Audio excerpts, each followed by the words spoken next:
I want to buy a whole new lighting system, and I just looked on the specs, and all these lights have all these sensors and all this other stuff in here that I don't want. Could you just take all that stuff off and install it for 30% of the price? Well, first of all, I mean, certainly, there are, 300 million streetlights out there. There are only 10% that have yet been converted from conventional technology to LED. So there's a huge opportunity for savings for cities with savings replowed into other investments out there. So we certainly do a lot of just LED work.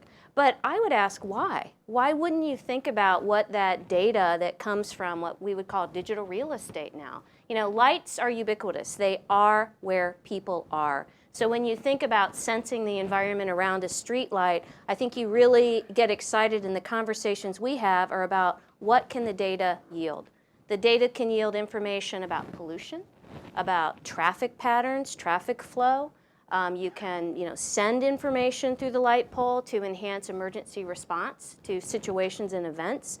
So many things. So I think the conversation isn't about the defending, but rather educating and letting people see what the promise and potential of digital light is, because the use cases it's no longer functional So what's light. the language change? I mean, in television, I remember HD ready, cable ready. You would buy capabilities that didn't exist yet, but you would pay for them because you knew that was coming. How do you do that in lighting? Sensor ready. Sensor ready. So I'll tell you, I view a digital light point as a Trojan horse.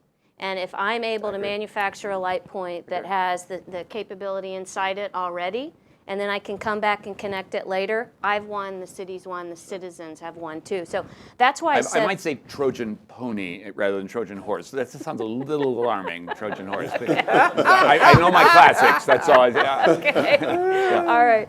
So anyway, it is about future-proofing and making things system ready, and that's what we do today. The point that Amy and John and Marty are making, I think, is a key takeaway.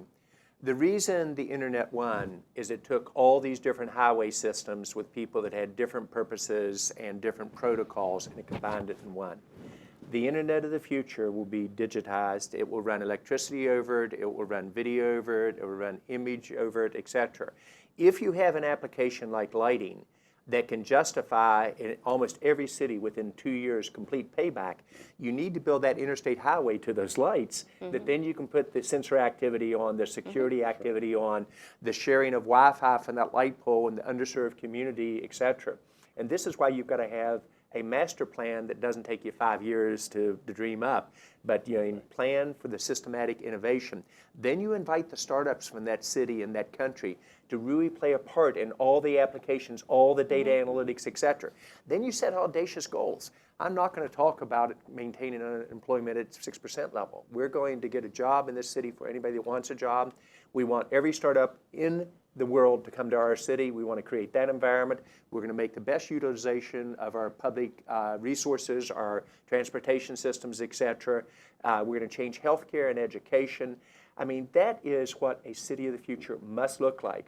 And the competition will be more between cities in the future than it will be countries. It's Athens and Sparta rather than U.S. versus Russia. Exactly. Okay, so Marty, I'm Mayor Gillespie of Anytown, USA, and I've just been in a room with these two extremely caffeinated individuals, a guy named John and a woman named Amy, and they've been talking like all about this stuff and the future and education and healthcare and all this. Yeah, I mean, clearly you put stuff together. Amy and I need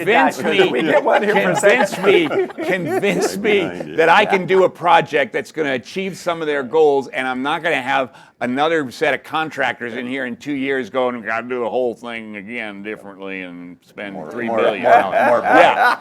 Help me out here.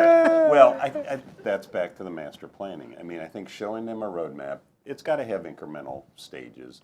But we did a survey at Black and Veatch last fall that talked to 700 municipalities and electric utilities and water utilities, and it all comes back to funding. I think people love the idea of it, but they want to know how they're going to fund it.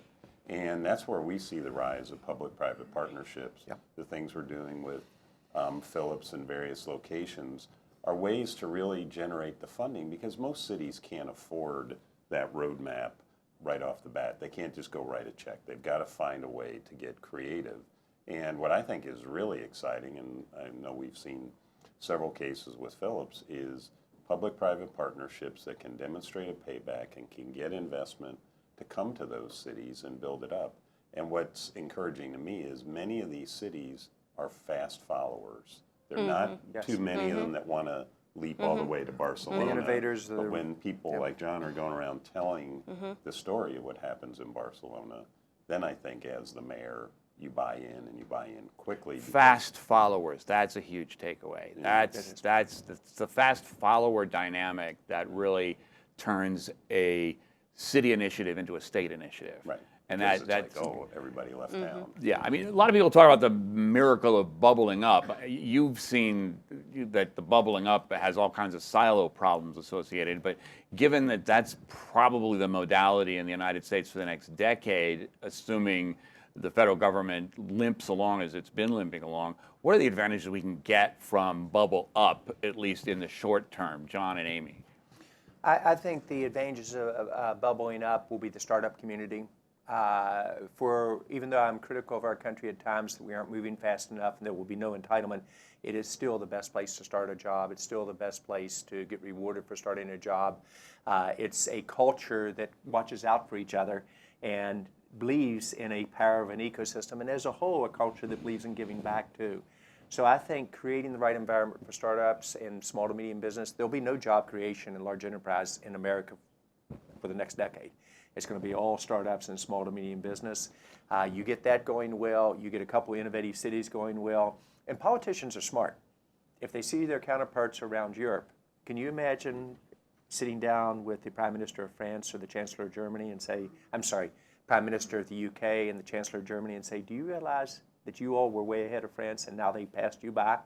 And the press is saying that, and the job creation is doing that, and the venture capitalist community. They know that to lead, they must create that environment for their own citizens. So if we can get some areas to break away, I become more of an optimist, John. My warning is one of let's realize what's coming at us. And let's not get lost in our confidence as a country, which is deserved, with a confidence that a Cisco or each one of us here has. If we don't change, we're out of business. We know that. So how do we get that blended version? But I think it can be a bottoms up, not as fast as I'd like to see it.